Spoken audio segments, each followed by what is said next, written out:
Merhaba güzel arkadaşlar. Bugün size şöyle parmakta pompon yapımının nasıl yapıldığını göstermeye çalışacağım. Şöyle iki renk kullandım, sarı ve yeşil. Şöyle bir bağcık bıraktım. Gördüğünüz gibi rengarenk, bu değişik bir şey oldu. Şimdi bu bir kenarda dursun. Ben size videomuz için kırmızı ve beyaz renkte olan bu renkten pompon yapmaya çalışacağım. Şimdi başlamamız şu şekilde. Şöyle 3 parmağımızı kullanıyoruz. Şöyle hafif bir 3 parmağımızı şu şekilde yelpaze şeklinde yapıp şu kısma kullandığımızda elbette örgü ipi şöyle bunları atalım aşağı.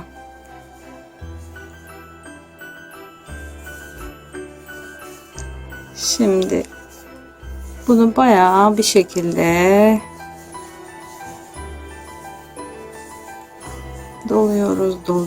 doluyoruz ki güzel büyük bir tane pomponumuz olsun.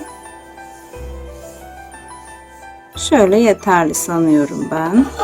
İpimizi biraz uzuncana keselim. Çünkü sarma işlemimiz var şu anda. Şöyle iki parmağımıza indirgedik. İki parmağımızda yapacağımız şey, ipimizi şöyle öne alıyoruz. Şöyle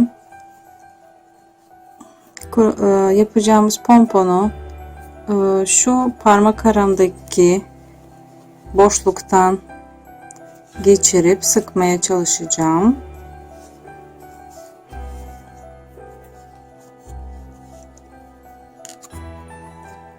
Şöyle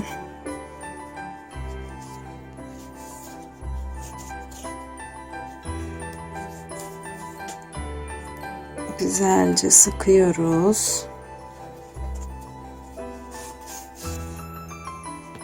Bunu bir iki kere saralım ki sardık. Şimdiki saracağımı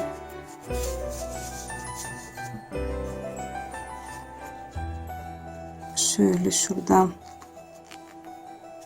gevşetiyorum, içinden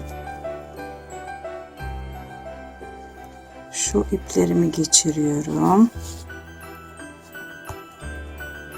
ve şöyle arkadan bir kez daha sıkıyorum. Aynısını bir kez daha yapacağım.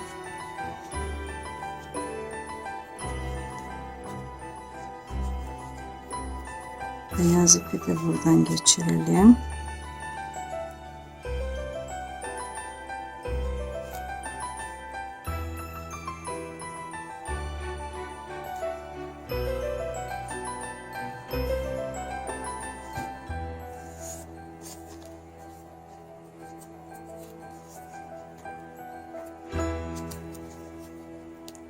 Şöyle sıkma işlemini tekrar yapıyoruz.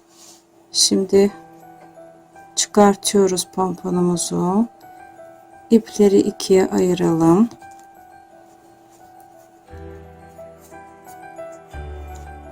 Bu taraftan bir tane düğüm yapalım sımsıkı.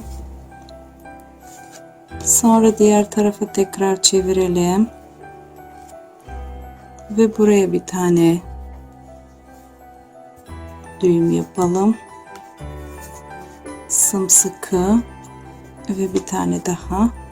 Artık bunu sabitleyelim. Ve makasımı alıp bu kıvrımları şimdi şu kıvrık yerleri keseceğiz.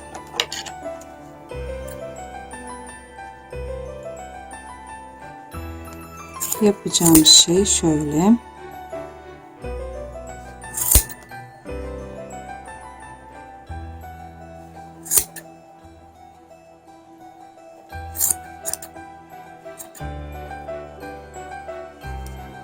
diğer tarafa geçip buradakilerini de keseceğiz.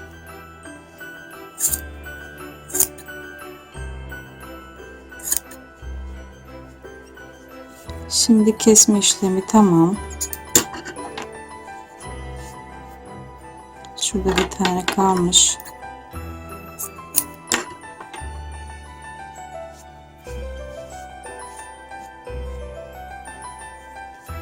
Şimdi bunu düzeltmeye başlıyoruz. Gördüğünüz gibi bunun bazı daha uzun, bazıları daha kısa şekilde şöyle eşit olmayan ipleri var. Onları da kesiyoruz.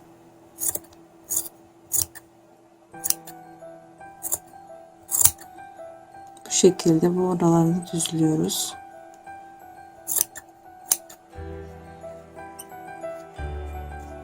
Her tarafına eşitlemeye çalışacağız.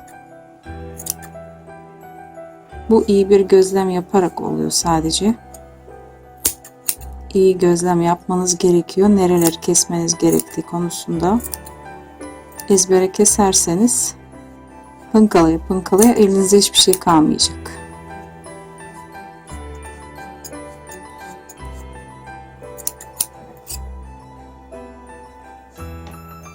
İşte pomponumuz hazır.